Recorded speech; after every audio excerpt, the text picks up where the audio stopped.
Fasting और muscle loss में क्या संबंध है? क्या सिर्फ 1-2 दिन उपवास रखने से मसल लॉस हो सकता है?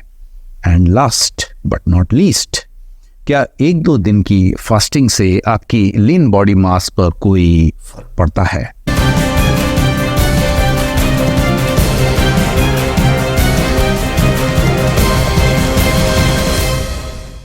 Hello and welcome to nourishing काका।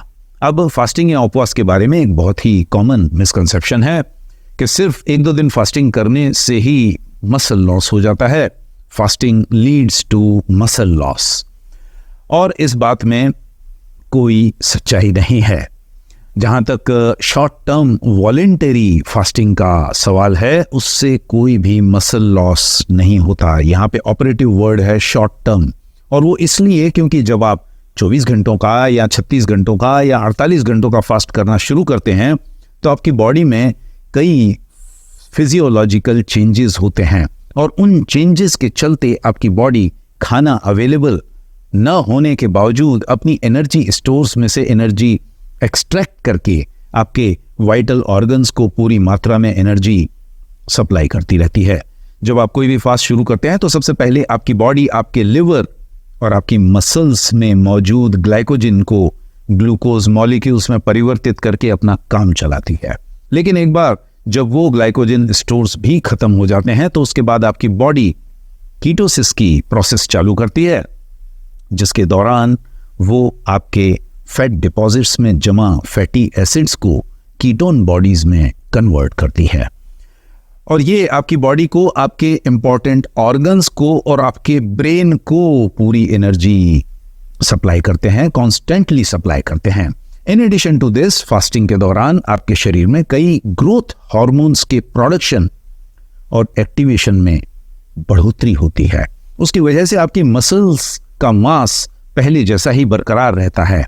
आपकी बॉडी में ह्यूमन ग्रोथ हार्मोन लेवल में फास्टिंग के दौरान बढ़ोतरी होती है, रिमार्केबल ग्रोथ होती है, और ह्यूमन ग्रोथ हार्मोन्स आपके फैट सेल्स में जमा फैट को या फैटी एसिड्स को एनर्जी में कन्वर्ट करने की प्रक्रिया को प्रमोट करते हैं, और उसके चलते आपका मसल लॉस नहीं होता।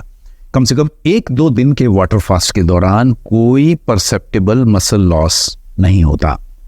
इसके अलावा फास्टिंग आपके शरीर में ऑटोफेजी की शुरुआत करती है। ऑटोफेजी वो प्रोसेस है जिसके दौरान आपकी बॉडी डैमेज सेल्स और उनके डिसफंक्शनल कंपोनेंट्स को रिसाइकल करती है। इस प्रोसेस के दौरान आपकी बॉडी डैमेज्ड प्रोटीन्स को भी रिसाइकल करती है, और इनके चलते आपको 1 या 2 दिन के फास्ट या उपवास के दौरान कोई मसल लॉस एक्सपीरियंस नहीं होता।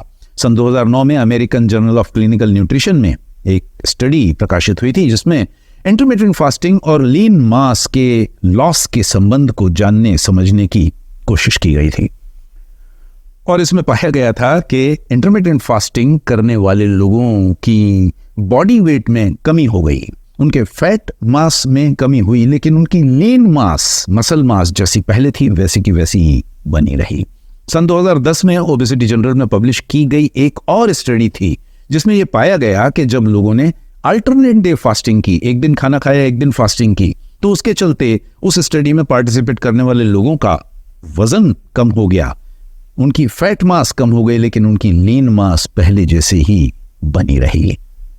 फास्टिंग और मसल लॉस के संबंध के बारे में डॉक्टर डॉम डी ऑगस्टिनो द्वारा किया गया हुआ एक एक्सपेरिमेंट भी बहुत ही महत्वपूर्ण है, जिसकी चर्चा मैं यहाँ करना चाहूंगा। उन्होंने कुछ साल पहले लगातार 7 दिन तक वाटर ओनली फास्ट किया, सिर्फ पानी पिया, और उस फास्ट को तोड़ने से पहले उन्होंने जिम में जाकर 500 पाउंड्स का डेडलिफ्ट 10 बार किया। इसके अलावा एक देसी सबूत तो खैर हमारे देश के ही हमारे लाखों करोड़ों मुस्लिम भाई और बहन हैं जो रमजान के पवित्र महीने में 1 महीने तक लगातार डेली बेसिस पर रोजा रखते हैं, जो कि इंटरमिटेंट फास्टिंग या 1 मील अ डे डाइट का ही एक प्रारूप होता है। और आज तक ऐसा सुनने में नहीं आया कि उनके रोजे की वजह से उन्हें मसल लॉस की मुसीबत से 2-4 होना पड़ा हो। इसी तरह से हमारे देश के लाखों करोड़ों हिंदू और जैन भाई बहन भी विभिन्न रिलीजियस इवेंट्स के दौरान उपवास करते हैं और उन्होंने भी मसल लॉस का कभी कोई जिक्र नहीं किया है। और इस बात का दूसरा सबूत तो खैर मैं खुद हूं। मैं खुद पिछले 10-15 सालों से सैकड़ों 36 घंटे के फास्ट कर चुका हूं, और यदि ये मसल लॉस की बात सच होती तो उसके हिसाब से तो आज मेरे शरीर में एक भी मसल नहीं बचती।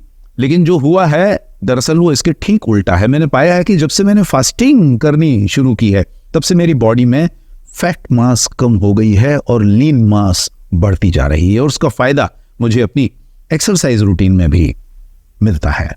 और इन्हीं प्रक्रियाओं के चलते मुझे आज भी इस उम्र में भी हाफ मैराथन या मैराथन जैसी एंड्योरेंस रेसेस दौड़ते वक्त कोई विशेष परेशानी नहीं होती।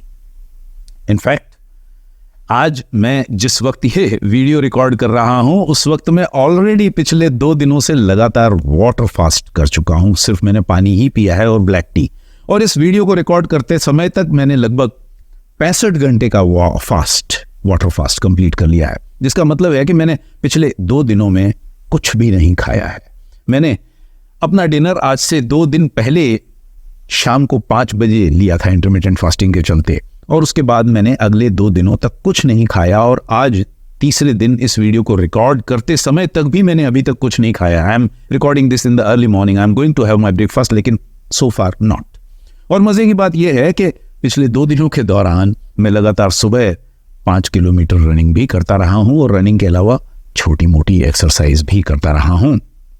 और मुझे ये सब एक्सरसाइज करते वक्त कोई कमजोरी महसूस नहीं हुई। आखिर मैं यहां पर इस बात को स्पष्ट करना चाहूंगा कि इस चैनल पर जब भी मैं फास्टिंग के बारे में बात करता हूं, मैं अक्सर बात करता रहता हूं, तो वो जनरली 24 या 36 या 48 घंटों का फास्ट होता है। वो कभी भी 40, 50, 70, 100 दिनों का फास्ट नहीं होता। और जब आप इस तरह की 30-40 घंटों की 1.5-2 दिन की फास्टिंग करते हैं तो उसमें आपको कोई भी muscle loss, perceptible muscle loss नहीं होता।